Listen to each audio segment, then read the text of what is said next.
integrated missile defense shield that India has. And over the course of the next 1 hour, my colleague Sandeep Unnithan, who joins me in the India Today special broadcast, and I will get you all details along with India Today's finest team of reporters on ground zero.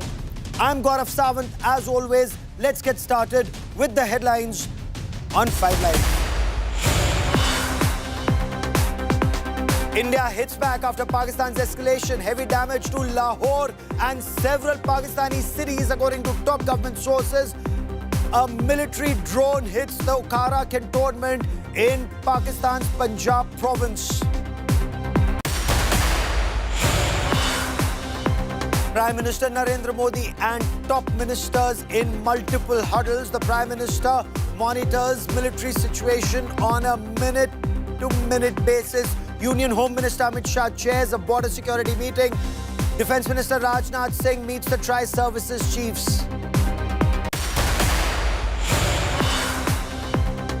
7 infiltrators killed attempting to cross over from the Samba border in Jammu. Suspected Jaish-e-Mohammed terrorists killed in a BSF operation at the India-Pakistan border. Undetonated Chinese missile found in a field in Punjab. The Chinese PL-15 long-range air-to-air missile recovered intact. Missile likely from the downed Pakistani JF-17 fighter jet. Pakistan Defence Minister Khwaja Asif's bizarre logic says Pakistan did not intercept Indian drones to maintain secrecy of its defense locations. Pakistan becomes a global laughing stock.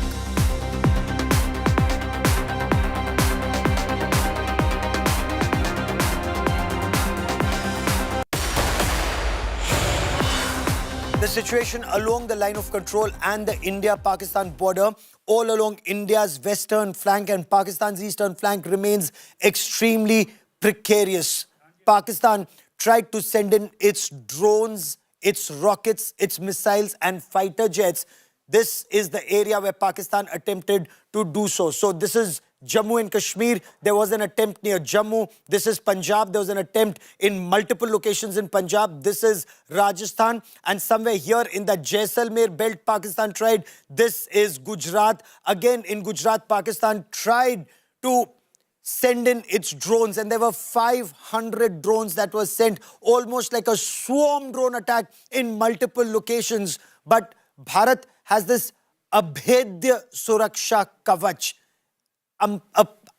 impenetrable, completely impenetrable security blanket, so to say, a missile defense shield. And this missile defense shield not just comprises the S-400 systems from Russia, but also the Indigenous Akash system and much more. Before I get you more on this big story, I want to quickly cut across to my colleague Sandeep Unnithan for more on this. And Sandeep, Pakistan tried. It's not that Pakistan is not trying, it's not succeeding. Explain to us why, despite its best efforts, the Chinese technology, the weapons and systems that China has, why isn't Pakistan succeeding? Well, Gaurav, the short answer for that is the Indian Air Force's IACCS, the Integrated Air Command and Control System, which is an air defense network that covers most of northern and western India. And this grid has been built by the Air Force over several decades. Now, what it is essentially comprises of, it's got a range of missiles in different capabilities, different missile systems, the centerpiece of which you mentioned is the S-400 missile system. It's a very, very capable missile system, and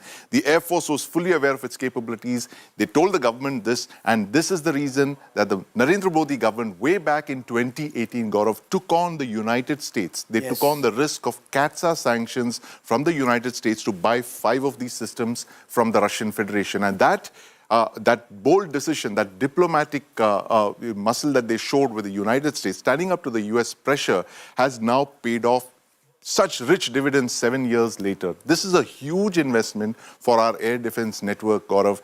You cannot underestimate the importance of that very, very significant decision we took 7 years back. Of course, there are other components to the IACCS, which is basically a large grid. You have something called the RASP, the RASP, which is a rapidly emerging air situation picture, which connects all airborne and ground-based sensors to give a complete 360-degree picture of the entire airspace, the battle space around India, the northern and western parts of India. So the Air Force controllers on the ground can, in one fell swoop, they can look at the entire picture, down that entire location, that 3,000 kilometer border right from Jammu and Kashmir down to Gujarat. And they have a full air situation picture, and then they can start allocating resources, which missile is going to tackle which threat. And in this case, Gaurav, the drones that the Pakistanis have attacked us with, 500 drones, most of them low-cost, drones. I mean, they're literally expendable drones. They just sent it across for propaganda purposes, I would think. Or, I think Pakistan is evil as a state, and especially the army wouldn't trust them. In fact, there are many in the security apparatus in India who say several things about Pakistan, which I will tell some of you offline, because online, when they say you see somebody who's wearing a Pakistan army uniform and a snake, you know who's to be taken down first. Well, the mask has certainly fallen off the Pakistan military and its support for terrorism, Gaurav, and that is something that we've seen in the last 48 hours, where it's unprecedented, a military funeral for a terrorist, and you have soldiers standing side by side with terrorists, designated terrorists. What is the message that Pakistan is sending out to the world? As you very rightly pointed out, the mask is off. There's breaking news coming in, and I want to get you details of the big story. We will show you on camera how India downed Pakistan's swarm drone attack. This is an India Today exclusive report. You're watching real time how India saw the threat coming in and how Pakistan's attack was neutralized. These are those images that show you. This is an India Today exclusive. An Indian Army and Air Force together thwarted the April 8 drone strike by Pakistan with what is being described as one of the most successful systems, the L-70, the Akash system, the Zu-23 system. And this is like a coordinated response from the Indian Army and the Indian Air Force. Jointmanship works so perfectly. The drone attack happened, and in a timely manner. There's an old saying, in the armed forces, being forewarned is being forearmed. 20 soft kills, according to the army, on the 8th of May. And look at the timing also visible there, 8 p.m. to 11:30 p.m. That is where Pakistan carried out raids with 500 small unmanned aerial vehicles in 24 cities from Jammu and Kashmir, across Punjab, across Rajasthan to Gujarat in India. And that entire effort, it just failed because India was so much better prepared. And I want to bring in India Today's ace defense correspondent Shivani Sharma, who joins me on this broadcast. Shivani, bring us details. Your sources have given you these images. You've accessed these images, the big picture that emerges, Shivani. Gaurav, these are the exclusive images of the swarm drone attack that was directed towards India in several cities, more than 24 cities and locations in India yesterday night between 8:30 and 11:30. The timelines are also very specific, right after when sirens were sounded in Jammu. And we saw how these projectiles were moving in different locations, and the air defense system of the country thwarted all these swarm drones. So this was a big offense that Pakistan had attempted, and India neutralized the threat within no time, Gaurav. And this is how Pakistan's swarm drones, and 500, not 2, not 3, but 500 swarm drones in different locations across the western border, across the states, right from Jammu and Kashmir to Punjab to Rajasthan. They were all directed towards the locations of these cities, not only the military locations, but also where the people are residing, the residents. So the civilian population was also on target, but the air defense system, which is a combination of multiple assets, starting from the S-400 to the Akash missiles, the Petrora missiles, the unarmed counter-air defense systems. So all this was in place. This multiple-layered air defense system neutralized the threat in no time, and this was again a failed attempt by Pakistan, the misadventure that was dealt with strongly by India. Gaurav. Okay, and Shivani, the systems, the fact that the army and the air force operate together seamlessly. How are they explaining this Pakistani, or what sources are saying at least some of these drones that the Pakistanis sent were unarmed? Were they testing our defenses, or were they making us spend very expensive ammunition in neutralizing worthless drones, and the real attack perhaps would follow later? Gaurav, this seems to be a panic action from Pakistan, a very bad strategically planned action that was failed within no time. And it now seems that they've been testing our shield over the skies. That's what we can only say, because all of these attempts have been thwarted within no time. This is happening across states, Gaurav. This is Jammu and Kashmir, the Jammu airport, the Srinagar airport, Punjab. Major defense establishments were also, remember, before yesterday, there was an attempt by Pakistan the prior night, also following the Operation Sindoor, that was also thwarted by India, and all the Pakistani drones were brought down. They all landed in their debris on Indian soil. This was the second attempt, mind you, that happened yesterday evening, starting 8:30 onwards, that kept on in various locations, right from Rajasthan's Jaisalmer to Jammu Airport, Jammu City, Pura sector, and many other sectors in Srinagar also, in Amritsar also. So all these swarm attacks that... For a moment, I want to bring in Sandeep Punithan on these images that you've just shared with us. The quadcopters, and rather cheap-looking Chinese quadcopters, isn't this, Sandeep? Why would Pakistan send this? And is it actually, one, testing our defenses, two, making us poof off very expensive ammunition to take down this? Absolutely, Gaurav. Those 2 points that you mentioned, I just want to add a third to that. This is possibly a propaganda move by Pakistan. They want to tell their citizens, look, we've attacked India in 500 different locations and we've sent all of these, drones and all that. But the visuals that we are seeing on screen right now suggest a very different picture. They've used cheap Chinese drones. And as you mentioned rightly, that this is to spoof our system, to force us to expend ammunition. But what they don't realize is that we have plenty of ammunition. There's a lots more where that came from. But, interesting, Gaurav, on the left side, you're looking at a display of possibly what I think is the display unit of the L-70 gun. That's our primary air defense gun, Gaurav. It's been in service since independence. It's a gun that was built in the 1940s. It's a Swedish design gun, which we have manufactured indigenously. We have over 1,000 of those guns. And this has been upgraded, Gaurav. It's been brought into the 21st century by Bharat Electronics Limited. It's one of our frontline platforms in the fight against swarm drones, unmanned aerial vehicles, missiles and aircraft, of course. It's a very, very capable system. As you can see, it's been, it's been made into a radar-directed gun now. From that manual gun, the hydraulics have been replaced by all-electric drives. It's a very sophisticated platform, and which it's now just makes it all the more better. So, if it's no longer hydraulic, in high altitude, it's easier. In the desert area, it's easier. Less oil, less sand getting into the system.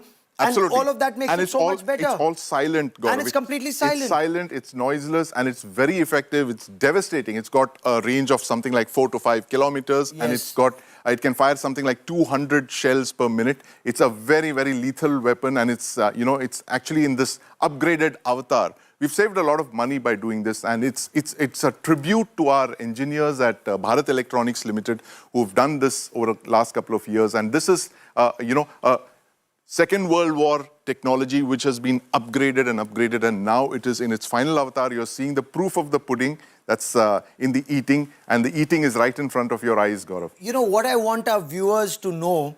When people say India is not well defended, when people say Pakistan is better off, I don't know where they get their information from.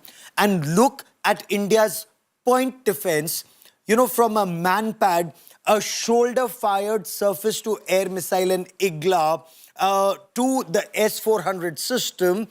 Take a look at some of the indigenous components that are coming in. And Sandeep, elaborate on it. So yes, we also have the Zu-23, those Second World War guns. Anyways, all of us who've read Commando comics would know a lot about Achtung, tak, tak, tak, tak, tak is what we read in those comics. But we've seen them in action. I've seen them in action in Kargil War. We'll show you that gun. The Zu-23. Then you have the 70mm. Then, keep going up the chain to the Tungushka that your armor would want, your Sam Pechoras, the Shilkas. And Sandeep will explain each and every one to you. I want to talk about the Akash system. The Akash, it's a part of India's integrated missile development program. Agni, Prithvi, Akash, Nag, Trishul. 1983, if I remember the year correctly, late APJ Abdul Kalam. It was... He said, banana hai, India mein banana hai. Humko nahi chahiye missile videsh se. And, Sandeep, so many people said, you can't do it. And he said, we will do it. We've done it. It's holding us in good stead in 2025 through a lot of problems that Akash system had. Absolutely. In fact, Gaurav, the Akash is, it's a tribute to India's indigenous defense capability, because this entire system, the radar, the fire control system, the trucks, the missiles itself, of course, all of it is made in India. Therefore, we can export it as a system. It's one of the very few systems that's entirely end-to-end. It's made in India. We can export the system. And indeed, we are in talks with a number of countries in Asia and in Africa for Akash missile export. It's inexpensive. It is inexpensive. It's made in India. It's accurate. It's better than the Chinese missile. Yes, it's much better than the Chinese missile, and it's now battle tested. It's battle tested indeed, and it's the cornerstone of a completely indigenous range of missiles. You have the Akash, then you have the Akash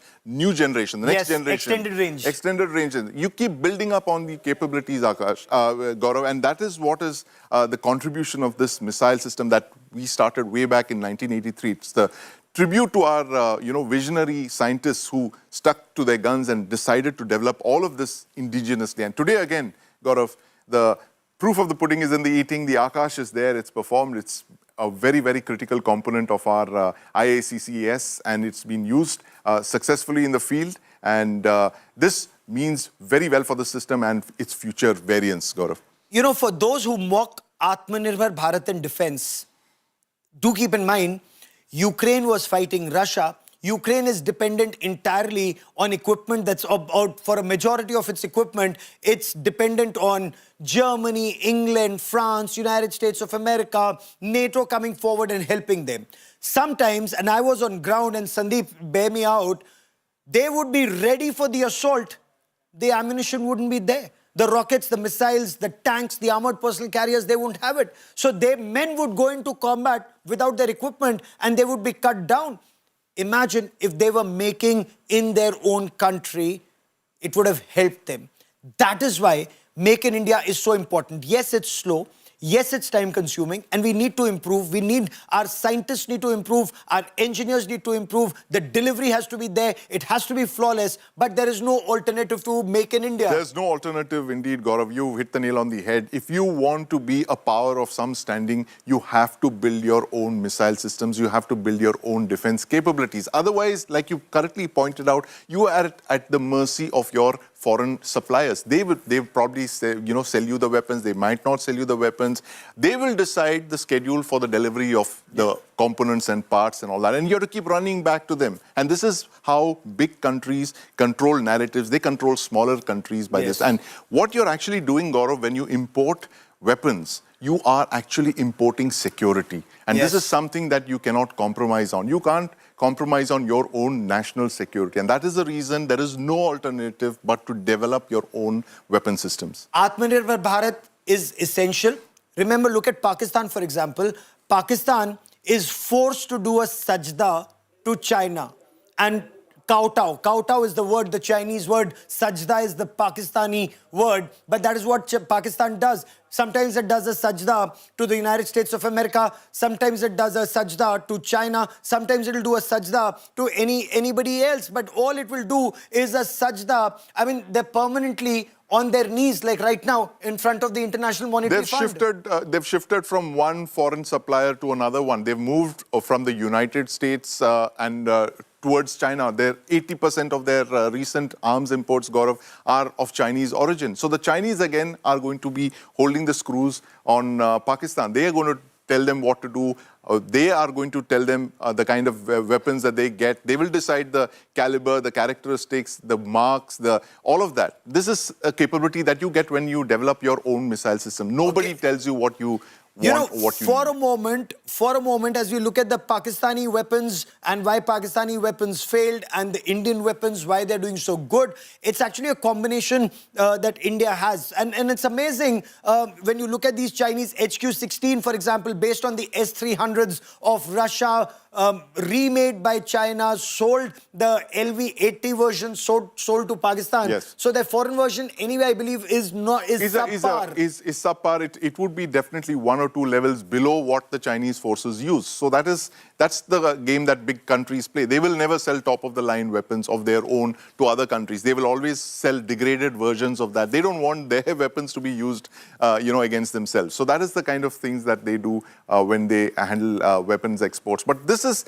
a lesson for us as well, Gaurav. The Chinese, look at the Chinese. In the last 20 or 25 years, they've gone from importing a lot of Russian hardware to now copying it, duplicating it, and now exporting them. Yes. In the face of global opposition and of course competing against Russian systems this themselves. image that we see on our television screens right now, that PL-15 long-range air-to-air missile. Gaurav, you are looking at one of the biggest intelligence coup in several years. Now, the United States, for one, would pay for the weight in gold for that missile that the Punjab policemen are handling over there. That's a PL-15, very long-range Chinese missile. It's rarely been seen in public. It's possibly been used, fired for the first time. And this is something that I can confirm that our scientists are looking at it very closely right now. They're examining its characteristics. This is a missile that has literally emerged from behind the bamboo curtain, Gaurav. And this has been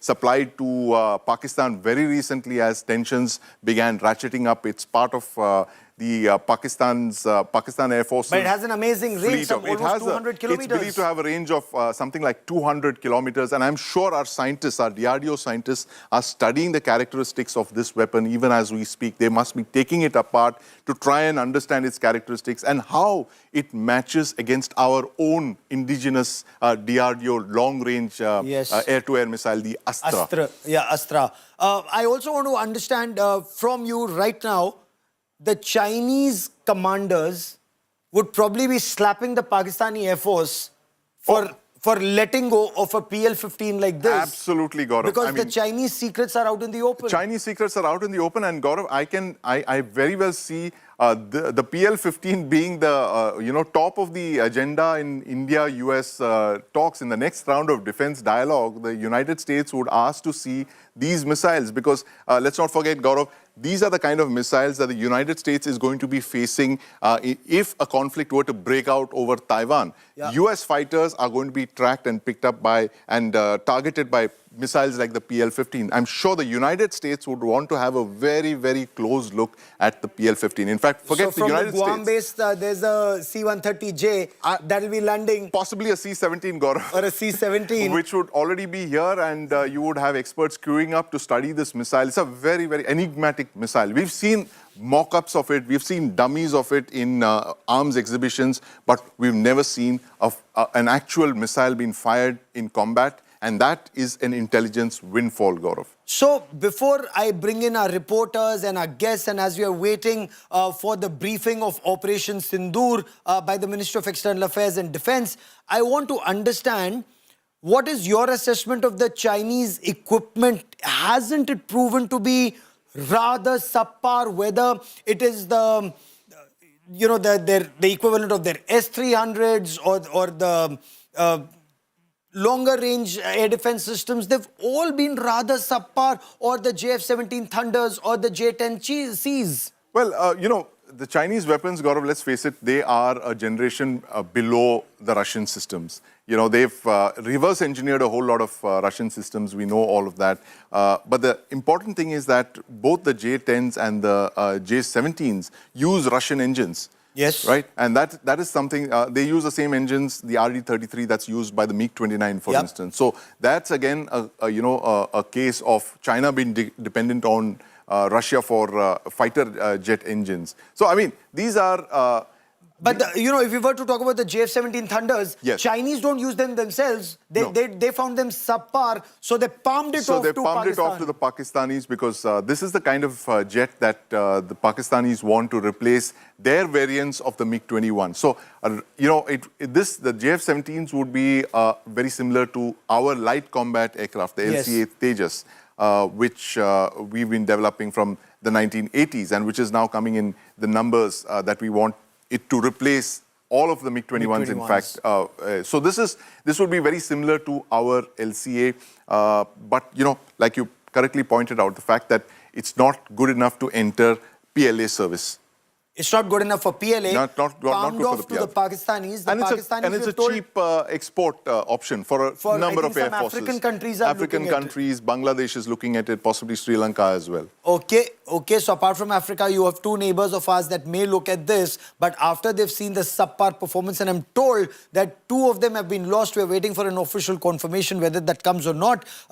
What we're also looking at is the J-10C, the multi-role fighter jet, again was said to be better. Right. The latest version with the PL-15s, and I believe the PL-15s air-to-air missiles now come with an extended range beyond 200 kilometers. Beyond 200 kilometers, that's what we've been told. That's again another enigmatic missile. We haven't seen that missile being used in combat yet, Gaurav. But the J-10 that you're seeing on screen right now is a very interesting aircraft. It has a history. It's actually based on an Israeli design called the Lavi. Now, the Lavi itself was an Israeli copy of the F-16 Fighting Falcon, and that is something that the Chinese copied, and now they've sold it to the Pakistanis 3 years ago, 2022 to be precise. And the Pakistan Air Force acquired these only to kind of achieve parity with India. When our Rafale started being delivered, it was a kind of a propaganda move for them to say that now we've acquired a new aircraft that we believe is going to be equal or better than the Rafale. Of course, that's completely untrue because the Rafale can completely outclass the J-10. There is nothing literally in the subcontinent that can match, a Rafale. No fourth or 4.5 generation aircraft can beat the Rafale. I want to quickly bring in Shivani Sharma into this conversation once again because Shivani, you were directly in the line of fire with a number of our reporters across from Jammu and Kashmir, down Punjab, through Rajasthan till Gujarat. But is the situation as bad right now? What is the bigger picture that you're picking up? Gaurav, since morning there has no shelling that has been reported at the line of control. The severe shelling that continued through the night stopped over the day. But we saw the evacuations happening. People are still under tension and worry. They are under fear that what would happen tonight because the things are quite uncertain. And this uncertainty is causing a lot of tension to the people because line of control is there where the ceasefire violations have been happening since last, especially the artillery guns have been firing upon the civilians in these areas. So there is tension. People are hoping and praying that the things settle down fast. There should be no escalation from Pakistan's side because if it happens, then India will also respond forcefully. And further, then that what we are calling it an escalation ladder will go high and severely impact, especially the people who are on line of control because ceasefire violations are continuing from Pakistan and that too with full intensity. And they indeed are. When we talk about the escalation ladder, let's look at what's been happening ever since India struck terror central Pakistan's Punjab province at Muridke, at Bahawalpur, in Sialkot, along with other locations in Pakistan-occupied Jammu and Kashmir. I want to understand from you, we struck multiple locations, our missiles went through. Does that completely expose Pakistan's air defense system? Point one. Next day, when they attempted to strike, attempts failed. When we hit back, we took down some of their missile defense systems, also struck places close to GHQ in Rawalpindi, struck Lahore, struck several other locations. Again, when last night they tried, we will hear officially from the government in just about a minute plus. Their attempts did not succeed, though they tried 26 different locations with 500 drones. Will they escalate? Are we going up the escalation ladder? Or is this some kind of a situation where they are saying they're fighting back it does appear to be a feeble fight back unless the real fight back happens only now. Well, Gaurav, a feeble fight back is quite possible because what has happened in the last 48 hours has completely spooked the Pakistan military. They did not war game the possibility of such swift Indian retaliation. First Operation Sindoor, the first phase, then the second phase of Operation Sindoor. And the government doesn't seem to be backing down in the face of Pakistan's threats. And this is, as we were discussing, Gaurav, this appears to be retribution for 25 years of Pakistan using terrorism as an instrument of state policy. They're not just being called out only for Pahalgam, Gaurav. They're being called out for every single major sensational terror attack that the Pakistan military has carried out against Indian targets, against Indian civilians, massacring Indian civilians in Mumbai, in Pahalgam, in Jammu and Kashmir, in Gujarat, in Uttar Pradesh, all across India. Now is the time for payback. And this is what has spooked the Pakistan military. What gives us the impression that the Pakistan army is spooked and it's not lulling us into thinking that they're not retaliating?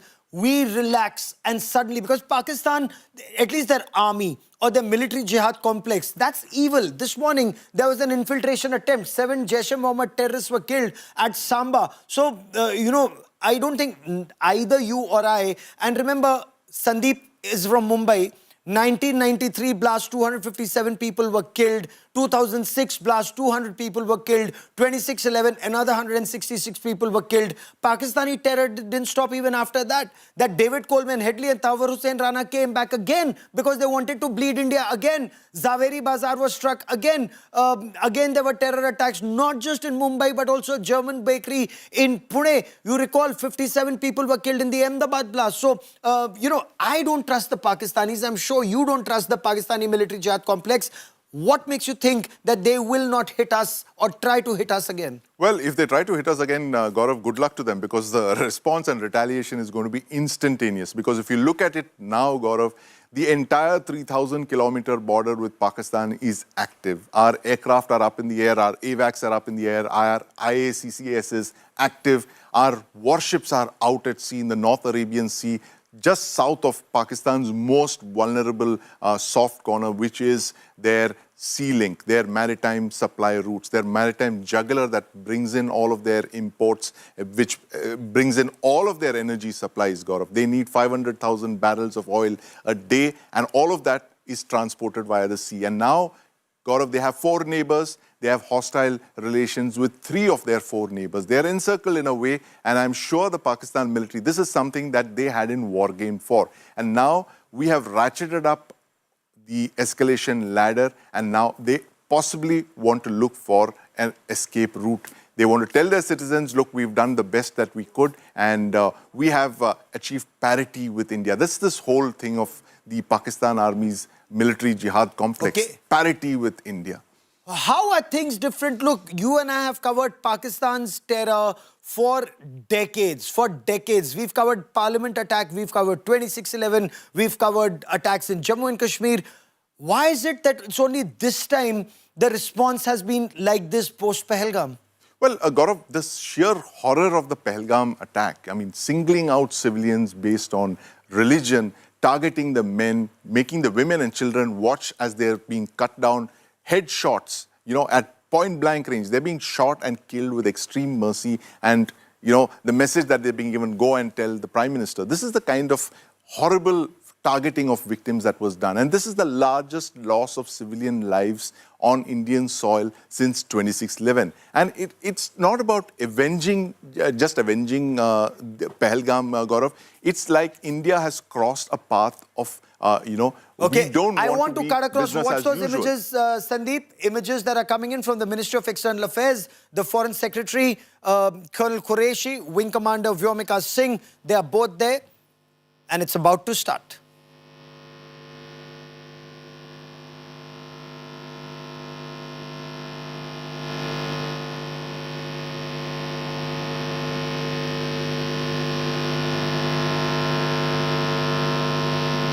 Do switch off your mobile phones before I begin.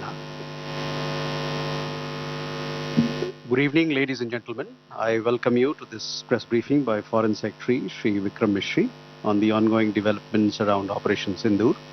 We are also joined by Colonel Sophia Qureshi and Wing Commander Vyomika Singh. With that, I hand over the floor to Foreign Secretary. Sir, over to you. Thank you Randeep. नमस्कार, good afternoon, आप सबका स्वागत है। और मैं सबसे पहले अनुरोध करूंगा कर्नल सोफिया कुरैशी से कि वो आपको आज तड़के सवेरे से हुई घटनाओं से अवगत कराएं। Colonel Qureshi. Thank you sir. नमस्कार। 8 से 9 मई 2025 की मध्य रात्रि को पाकिस्तानी सेना ने सैन्य बुनियादी ढांचे को निशाना बनाने के इरादे से पूरी पश्चिमी सेना पर भारतीय वायु क्षेत्र का कई बार उल्लंघन किया। यही नहीं बल्कि पाकिस्तानी सेना ने नियंत्रण रेखा पर भारी कैलिबर वाले हथियारों से गोलीबारी भी की। अंतर्राष्ट्रीय सीमा और नियंत्रण रेखा पर लेह से लेकर सरक्रीक तक 36 स्थानों पर 300 से 400 लगभग ड्रोनों का इस्तेमाल घुसपैठ का प्रयास करने के लिए किया गया। भारतीय सशस्त्र बलों ने काइनेटिक व नॉन काइनेटिक साधनों का उपयोग करके इनमें से कई ड्रोन्स को मार गिराया। इतने बड़े पैमाने पर हवाई घुसपैठों का संभावित उद्देश्य वायु रक्षा प्रणालियों का परीक्षण करना और खुफिया जानकारी इकट्ठा करना था। ड्रोन के मलबे की फोरेंसिक जांच की जा रही है। प्रारंभिक रिपोर्ट्स से पता चलता है कि वे तुर्की के असीस गार्ड सोंगर ड्रोन्स हैं। इसके उपरांत रात में पाकिस्तान के एक सशस्त्र यूएवी ने भटिंडा सैन्य स्टेशन को निशाना बनाने की कोशिश भी की, जिसे पकड़ा गया और उसे निष्क्रिय कर दिया गया। पाकिस्तानी हमले के जवाब में पाकिस्तान में 4 हवाई रक्षा स्थलों पर सशस्त्र ड्रोन लॉन्च किए गए। इनमें से एक ड्रोन एडी रडार को नष्ट करने में सक्षम रहा। पाकिस्तान ने जम्मू कश्मीर के तंगधार, उरी, पुंछ, मेंढर, राजौरी, अखनूर और उधमपुर में भारी कैलिबर आर्टिलरी गन और सशस्त्र ड्रोन्स का उपयोग करके नियंत्रण रेखा के पार गोलीबारी भी की, जिसके परिणाम स्वरूप भारतीय सेना के कुछ जवान हताहत हुए और घायल हुए। भारतीय जवाबी कार्रवाई में पाकिस्तानी सेना को भी बड़ा नुकसान पहुंचाया गया। इसके अलावा पाकिस्तान का गैर जिम्मेदाराना व्यवहार फिर से सामने आया। 7 मई 2025 को रात 8:30 बजे एक असफल अकारण ड्रोन और मिसाइल हमला करने के बावजूद पाकिस्तान ने अपना नागरिक हवाई क्षेत्र बंद नहीं किया। पाकिस्तान अपने नागरिक विमानों को ढाल के रूप में इस्तेमाल कर रहा है, जबकि उसे अच्छी तरह से पता है कि भारत पर उसके हमले से हवाई रक्षा की तीव्र प्रतिक्रिया होगी। यह भारत और पाकिस्तान के बीच अंतर्राष्ट्रीय सीमा के पास उड़ान भरने वाले अंतर्राष्ट्रीय उड़ानों सहित नागरिक विमानों के लिए सुरक्षित नहीं है। यहाँ स्क्रीन शॉट में पंजाब सेक्टर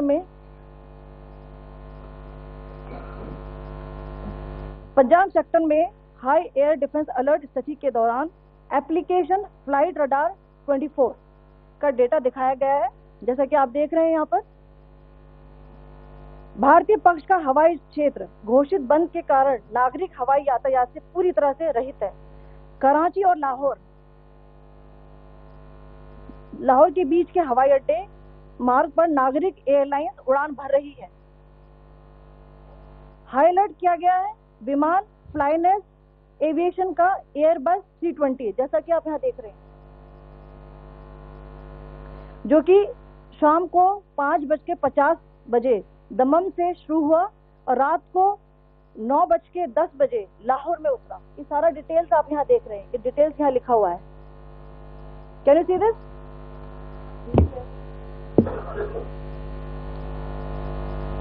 भारतीय वायुसेना ने अपनी प्रतिक्रिया में काफी संयम दिखाया और इस प्रकार अंतर्राष्ट्रीय नागरिक विमान सेवा की सुरक्षा सुनिश्चित की।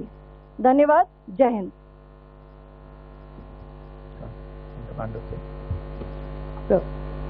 Good afternoon to you all. On the intervening night of 8th-9th May 2025, Pakistan military carry out multiple violations of Indian airspace along the entire western border with an intent to target military infrastructure. Pakistan military also resorted to firing of heavy caliber weapons along the line of control. Along the international border and line of control, drone intrusions were attempted from Leh to Sar Creek at 36 locations with approximately 300 to 400 drones. Indian Armed Forces brought down a number of these drones using kinetic and non-kinetic means. The possible purpose of these large-scale aerial intrusions were to test the AD systems and gather intelligence. Forensic examination of the drone debris is being undertaken. Preliminary reports suggest them to be of Aziz Guard Songa drone of Turkey. Later in the night, an armed UAV of Pakistan attempted to target Bhatinda military station, which was detected and neutralized. In response to the Pakistani attack, armed drones were launched at 4 air defense sites in Pakistan. One of the drones was able to destroy an AD radar. Pakistan also carried out artillery shelling across the line of control using heavy caliber artillery guns and armed drones at Tangdhar, Uri, Poonch, Mendhar, Rajouri, Akhnur and Udhampur in Jammu and Kashmir area, which resulted in some losses and injuries to Indian Army personnel. Pakistan Army also suffered major losses in Indian retaliatory fire. Additionally, Pakistan's irresponsible behavior again came to fore. Pakistan did not close its civil airspace despite it launching a failed unprovoked drone and missile attack on 7th May at 8:30 hours in the evening. Pakistan is using civil airliners as a shield, knowing fully well that its attack on India would elicit a swift air defense response. This is not safe for the unsuspecting civil airliners, including the international flights, which were flying near IB between India and Pakistan. The screenshot we just showed and we shall share with you, it shows the data of the application Flight Radar 24 during a high air defense alert situation in the Punjab sector.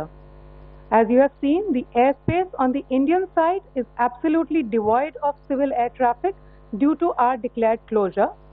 However, there are civil airlines flying the air route between Karachi and Lahore. Amongst the other civil aircraft that you can see, we have highlighted an aircraft which is Airbus 320 of Flynas Aviation, which was originated from Dammam at 1750 hours and landed later at Lahore at 2110 hours in the night. Indian Air Force demonstrated considerable restraint in its response, thus ensuring safety of international civil carriers.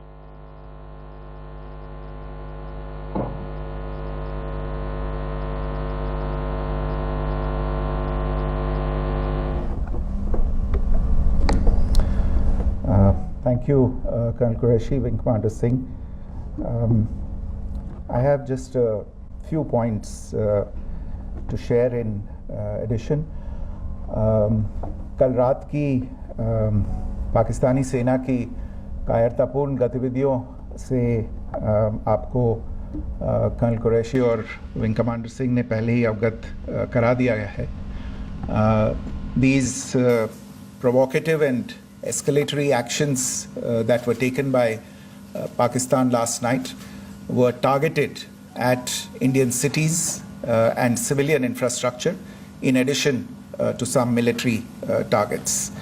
The Indian Armed Forces responded proportionately, adequately and responsibly. ये जो हमले हुए कल रात को भारतीय सैन्य इकाइयों ने पर्याप्त रूप से और एक जिम्मेदाराना रुख अपनाते हुए इन हरकतों का उत्तर दिया.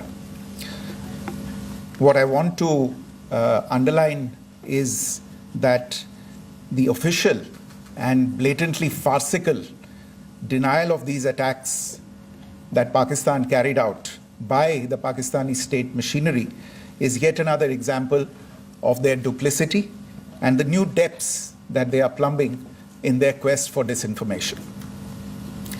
The other point in the same vein is Pakistani claims that they did not target or attack any religious places. You would recall that yesterday I shared with you an incident related to the attack on a Gurdwara in Punch. Instead of owning up to these attacks, Pakistan made the preposterous and outrageous claim that it was the Indian Armed Forces and the Indian Air Force that was targeting cities like Amritsar and trying to put the blame on Pakistan. This is nothing but a desperate attempt by Pakistan to disown its acts of aggression, but it is also true to type in its effort to deceive and mislead the world. It will not succeed. The Gurdwara in Punch in particular was attacked by Pakistan, and some local members of the Sikh community, including a Ragi of the Gurdwara, lost their lives in this incident, as I shared yesterday. TV पर आप इस हमले के चित्र देख सकते हैं. In addition, that we would attack our own cities is the kind of deranged fantasy that only the Pakistani state can come up with. Perhaps they do it because they are well versed in such action, as their history would show. The last point I wanted to make this evening is again this disinformation that is coming from Pakistan about India targeting the Nankana Sahib Gurdwara through a drone attack. This is again yet another blatant lie and part of Pakistan's disinformation campaign. As we saw in the Pahalgam attack, Pakistan is again trying desperately to impart a communal hue to the situation with an intention to create discord. Again, we are not surprised. India's steadfast unity in itself is a challenge to Pakistan. Let me stop there. I have time only for a few questions and be happy to try and answer them. First, I call Siddharth. Siddharth, please. Hi, sir. I'm Siddharth from Beyond. So this way. Siddharth, behind, please. The other Siddhant. Yes. Hi, sir. I'm Siddharth from CNN News 18. Sir, I only want to know from you the status of Kartarpur corridor. Is it open or not? You can. I think you're all aware of the situation along the entire India-Pakistan border and the areas around the line of control. In view of the existing security scenario, the services of the Kartarpur Sahib corridor have been suspended till further directions. We'll update you as and when there is a change in the situation. You have a question here, Rishabh? So, good evening, Rishabh from Times Now. So, you spoke about religious places being hit in Jammu. There's another religious place which is Carmelite Nun church that has been hit. What do you have to say about it? If you can explain it. Yeah, actually, we do have some information about this extremely regrettable and condemnable incident during heavy shelling across the line of control in the early morning of 7th May. A shell fired from Pakistan landed just behind the Christ School run by the Carmelites of Mary Immaculate congregation in Punch. Tragically, the shell fired from Pakistan hit the home of 2 students of the Christ School. Both students unfortunately lost their lives and their parents were severely injured. Another Pakistani shell struck a Christian convent of nuns belonging to the congregation of the Mother of Carmel, damaging water tanks and destroying solar panel infrastructure. Several priests, nuns, school staff, and local residents took refuge in an underground hall beneath the Christ School during the shelling by Pakistan. The school happened to be closed at the time, fortunately. Otherwise, more losses would have occurred. Again, we have seen the Pakistani side targeting and shelling places of worship with a particular design. This includes gurdwaras, these convents and temples. This is a new law even for Pakistan.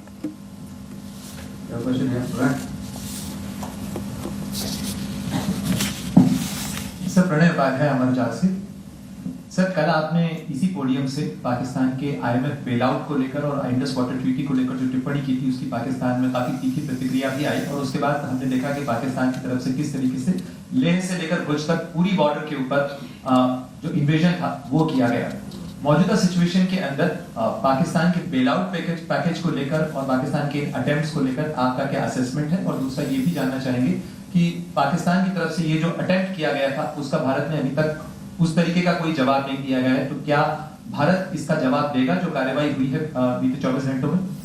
देखिए प्रणय, जहाँ तक Indus waters treaty का सवाल है, मैंने कल विस्तार से उसके बारे में इसकी चर्चा की है। Indus waters treaty is in abeyance and as such I have nothing further to add to the decision that was announced by the Cabinet Committee on Security. जहाँ तक IMF bailout का सवाल है, आपको ज्ञान होगा कि IMF की आज मीटिंग हो रही है। हम वहाँ पे अपना पक्ष रखेंगे और जो हमारा मत है इन चीज़ों को लेके वहाँ पे साझा करेंगे दूसरे मेंबर्स के साथ। ये बोर्ड पे निर्भर है कि वहाँ पे क्या निर्णय होता है।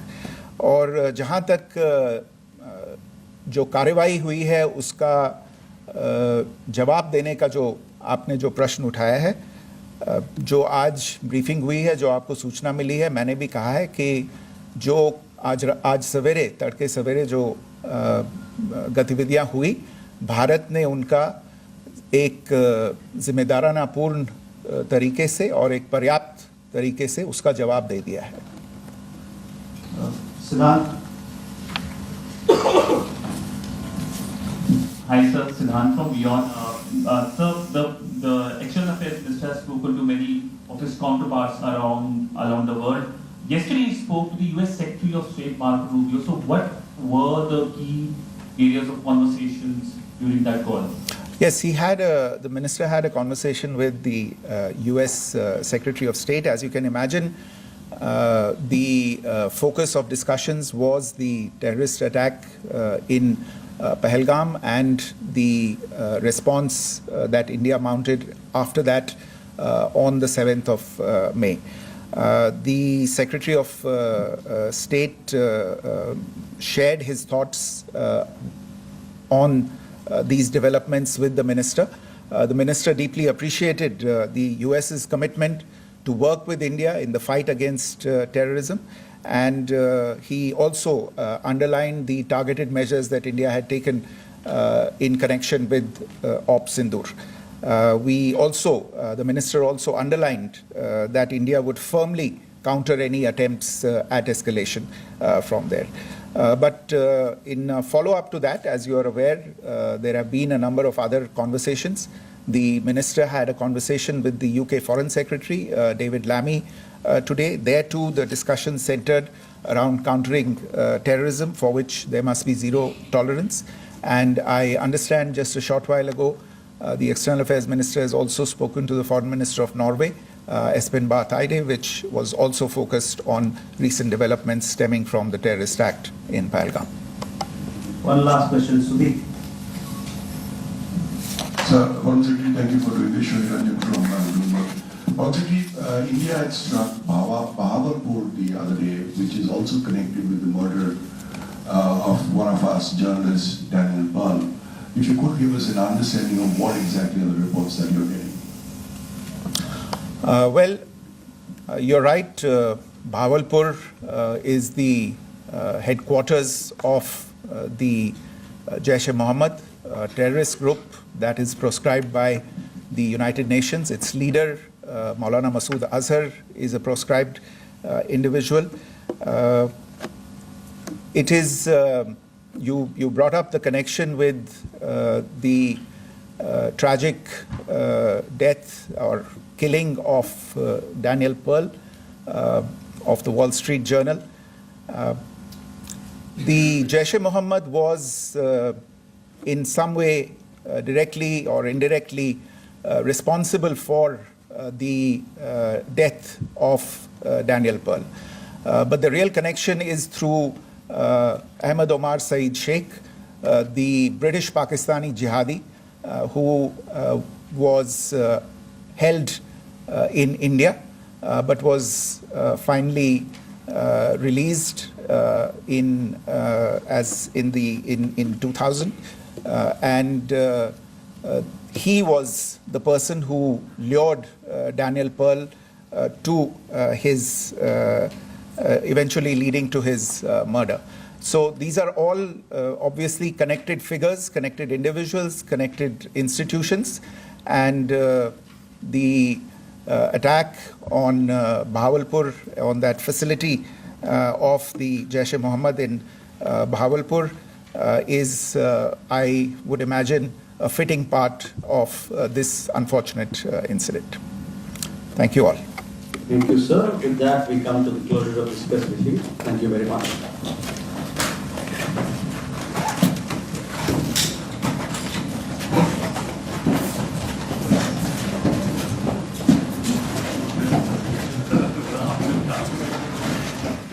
Big announcement made by India. The Ministry of External Affairs says Jaish-e-Mohammed was responsible for the death of journalist Daniel Pearl. India is now moving the International Monetary Fund, making its point clear to IMF, to talking to board members, seeking that Pakistan should not get the next tranche of a bailout from the International Monetary Fund. You just heard Vikram Misri. So let's get you both sides of the story. One side, the military response. Pakistan attempted to target multiple cities across our country, and not just military installations, but as Colonel Sophia Qureshi and Wing Commander Vyomika Singh said, they even tried to target civilian installations and civilians in different parts of our country. In response, India hit back, and India has targeted a radar in Pakistan. That's the information that is coming in. Big story. Diplomatically, India is reaching out to the International Monetary Fund that funds should not be made available to Pakistan. India's point has been that Pakistan actually uses those funds for spreading terror, not just in India, but across the world. The point that's also being made, journalist Daniel Pearl, he was doing his job. A Wall Street Journal journalist, Daniel Pearl, he was lured by Omar Saeed Sheikh, kidnapped and killed. Remember the manner in which the Pakistani terrorists killed Hindus in Pahalgam, asked them their name, asked them their religion, and then shot them at point-blank range. This is their ideology. This is their mentality. This is not the first time they've done that. They did exactly the same with Daniel Pearl. They lured him. They got him down on his knees. They forced him to confess that he was Jewish. And then they slit his throat. That is how Jaish-e-Mohammed operates. That is that terrorist organization where namaz-e-janaza is attended by the corps commander of Bahawalpur, top generals of the Pakistan Army, including the Army Chief, lays a wreath when terrorists are killed in the Indian missile strike. That is the mindless terrorism that comes from that radical Islamist state sponsor of terror. We've been victims, but even Daniel Pearl was a victim, and that aspect has come out once again. I want to quickly cut across to India Today's Foreign Affairs editor, Geeta Mohan, as we bring in Akshita Nandgopal, my colleague, into this conversation. And Geeta, from Daniel Pearl's killing, brutal killing, to the Pahalgam killing, it's that same Jaish-e-Mohammed, it's that same Pakistan state-sponsored radical Islamist terror, and that is why India is also moving that Pakistan should not get a bailout from the International Monetary Fund. Well, that's absolutely right. The Indian side, again, making their position very clear. One, like we were saying in the morning itself, when we learned that there is going to be a briefing by the Ministry of External Affairs, Gaurav, that they're going to dispel all the disinformation being spread, not just on social media, source-based information, but their ministers, the information minister himself sitting and blatantly fabricating truths, lying about whether if in Pakistan carried out any action or not. They've come out and very clearly said that the action was carried out, and India's action was yet again, a retaliation to the action carried out by Pakistan, and not just in terms of missiles. We're looking at drone intrusions that were attempted along the whole of LoC and IB from Leh to Sir Creek. 36 locations, 300 to 400 drones, Gaurav, and that's the reason why the Indian side responded and took down one of their air defense systems. The purpose and intent also being spelled out by India, that it was not just to cause damage, it was to test India's air defense systems and for intelligence gathering purposes. So this is escalation, and this is not the conventional escalation that we could talk about in the past. The technology has changed, the ways and means have changed. So the things that Pakistan is employing, or for that matter, India is responding with, are very different from anything that we've seen in the past.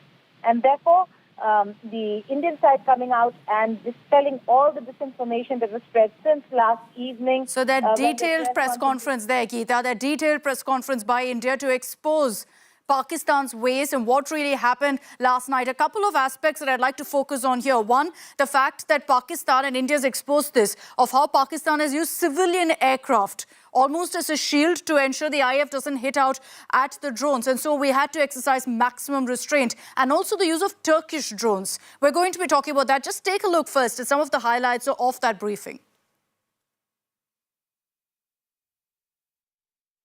On the intervening night of 8th-9th May 2025, Pakistan military carried out multiple violations of Indian airspace along the entire western border with an intent to target military infrastructure.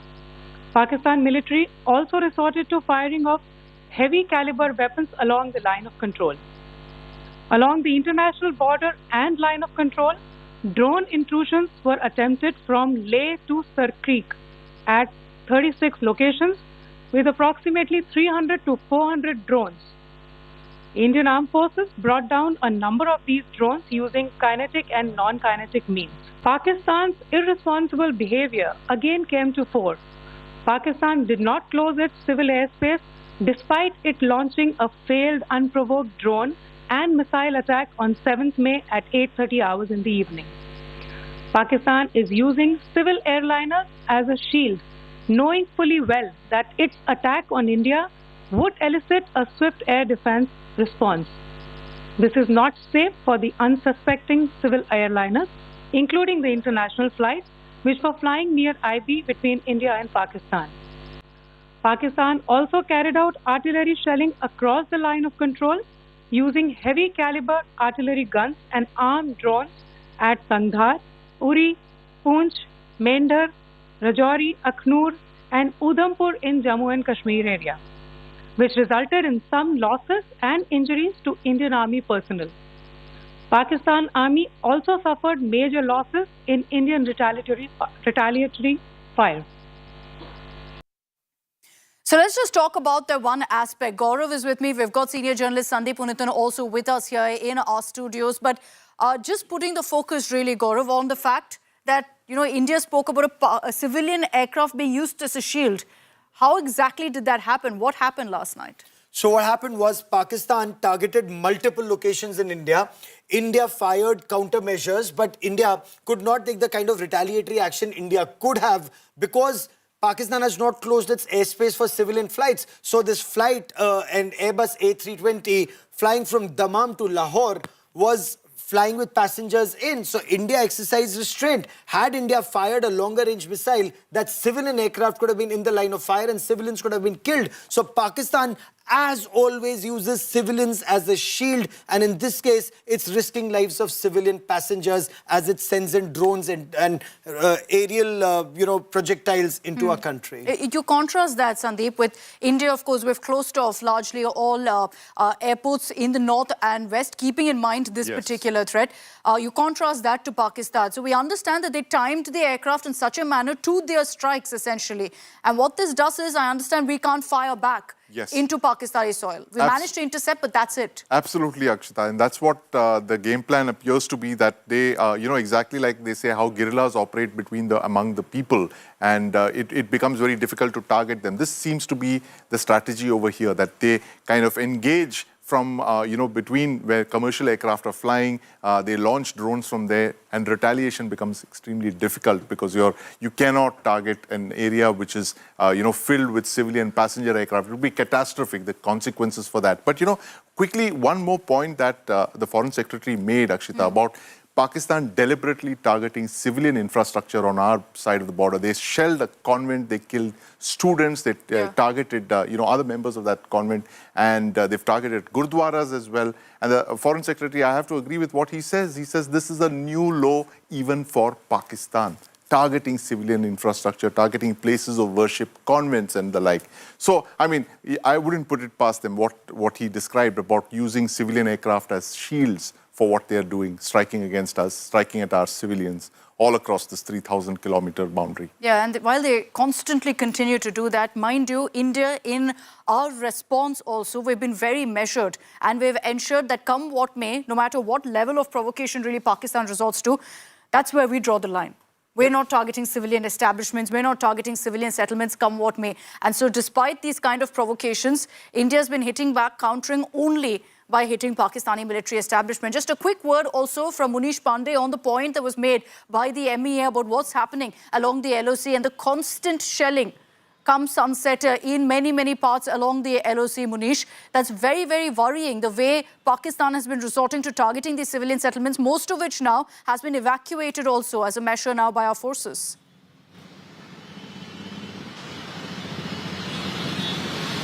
Absolutely, Akshita, and what we saw yesterday in the region of Jammu and nearby areas, that there were constant firing, not only through drones but also artillery firing, heavy shelling from Pakistan side, and it was not only limited to military establishment. It was targeted through civilian civilian areas also, and that is very worrying because there is a line. Whenever there is a war, there is a line. Whenever there is such provocations also, then there is a line. But Pakistan has seen no line, it seems, and that is why they are not only targeting military establishment but also the civilian areas also. Also, one important point, Akshita, is that they sent more than 500 drones last night, and it becomes very difficult for any military establishment, be it any armed forces, to distinguish between those drones and a civilian aircraft. So India has acted very responsibly.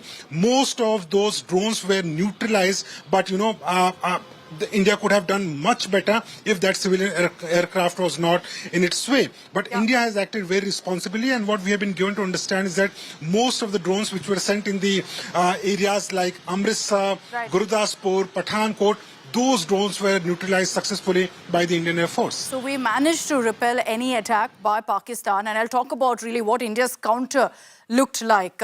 We'll talk about that in just a bit, but first listen into some of the highlights of what the Foreign Secretary had to say. The other point in the same vein is Pakistani claims that they did not target or attack any religious places. You would recall that yesterday I shared with you an incident related to the attack on a Gurdwara in Punch. Instead of owning up to these attacks, Pakistan made the preposterous and outrageous claim that it was the Indian Armed Forces and the Indian Air Force that was targeting cities like Amritsar and trying to put the blame on Pakistan. This is nothing but a desperate attempt by Pakistan to disown its acts of aggression, but it is also true to type in its effort to deceive and mislead the world. It will not succeed. The Gurdwara in Poonch in particular was attacked by Pakistan, and some local members of the Sikh community, including a Ragi of the Gurdwara, lost their lives in this incident, as I shared yesterday. As we saw in the Pahalgam attack, Pakistan is again trying desperately to impart a communal hue to the situation with an intention to create discord. Again, we are not surprised. India's steadfast unity in itself is a challenge to Pakistan. And so that's how the Foreign Secretary really exposed Pakistan, their dirty tricks.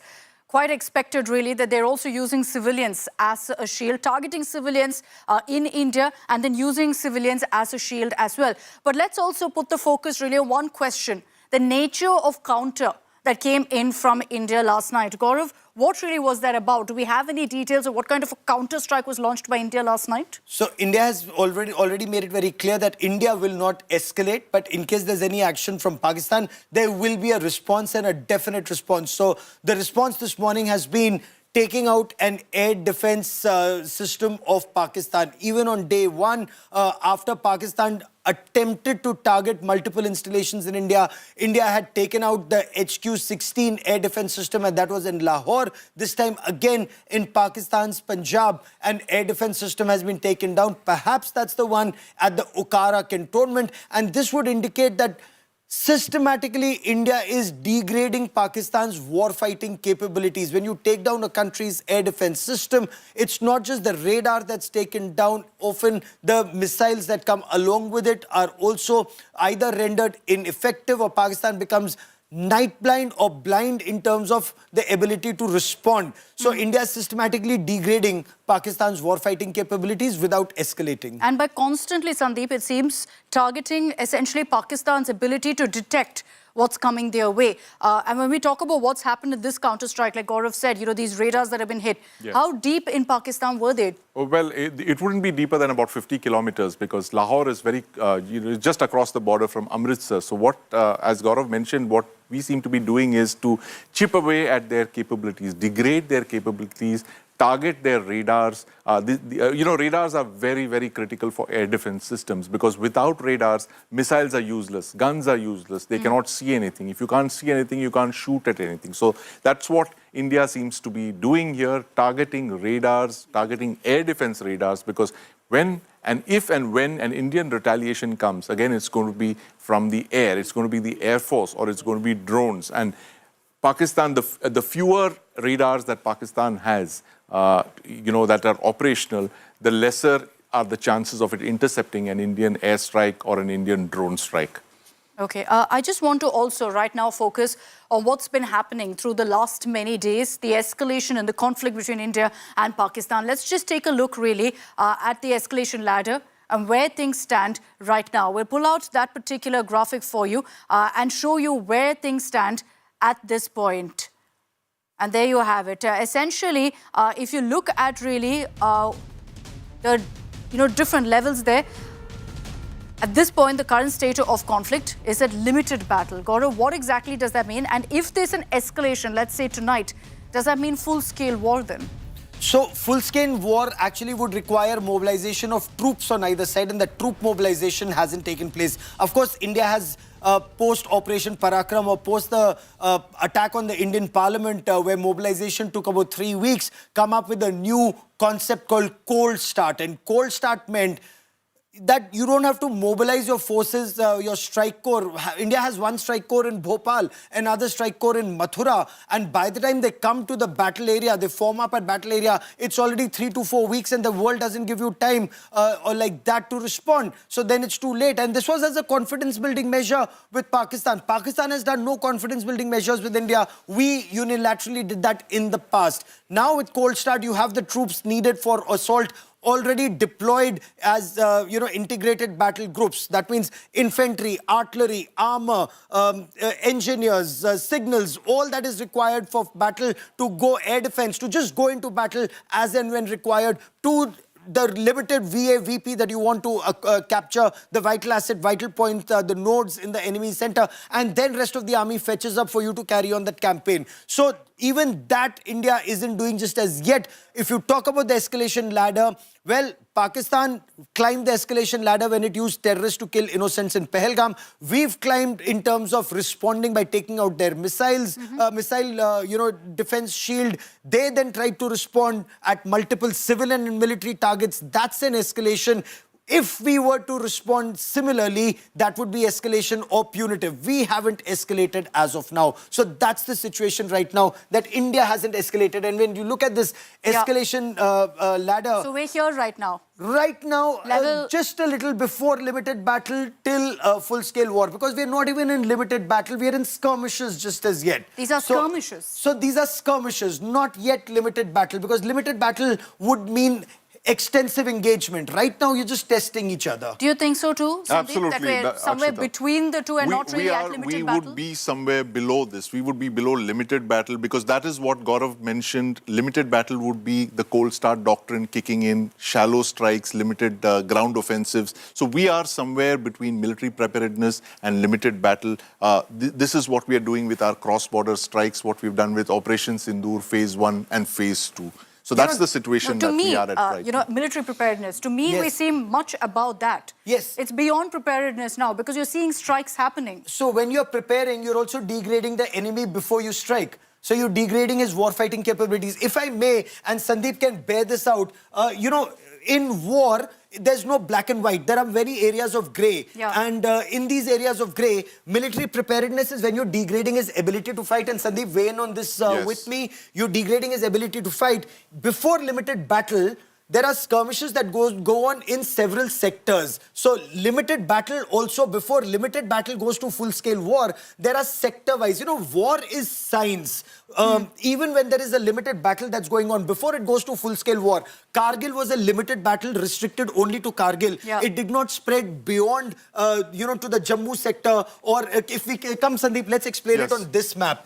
This is the India map. When you had the 1965 and 71 war, you were engaging all along across all sectors. In 1971, you were not only engaging in these sectors, you were also engaging here in Bangladesh, and Bangladesh from all sides. That was then East Pakistan. So 71 war was full-fledged. Assault operations here, holding operations here.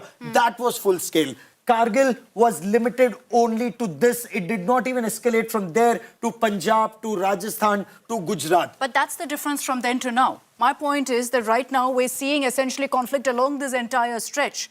So then how do you define that? Because that conflict is the troop movement. See, when conflict happens, our tanks will be going across, our soldiers will be going across, they would try and come across and we would be destroying them here. So this is where conflict happens, when we have, of course, started bombing them here. And there are jets here too. So then that's my question, because you've got in Bhuj reports of a strike, you've got reports in Rajasthan as well. Akshita, the thing is that, as Gaurav was mentioning, that the military has not mobilized fully, like they did in 1971 and they did in 2001. When Parakram happened, you had one of the largest deployments of the Indian military since 1971, where you had the Indian military deployed all along the 3,000 kilometer long border, and of course the LC with Pakistan. You had 3 strike corps positioned there, ready to, strike deep inside Pakistan. Of course, there is the first strike corps came. This is 21 strike corps from Bhopal that was positioned here in Rajasthan. Movement across, all along the border, where they're poised. When the signal is given, all the strike corps move. All 3 strike corps move into Pakistan. They start doing battle with the enemy. So that's a very, very critical component of the land battle, which is when the military, India's military mobilizes fully ready to strike. That hasn't happened yet. So what we are seeing is, we're looking at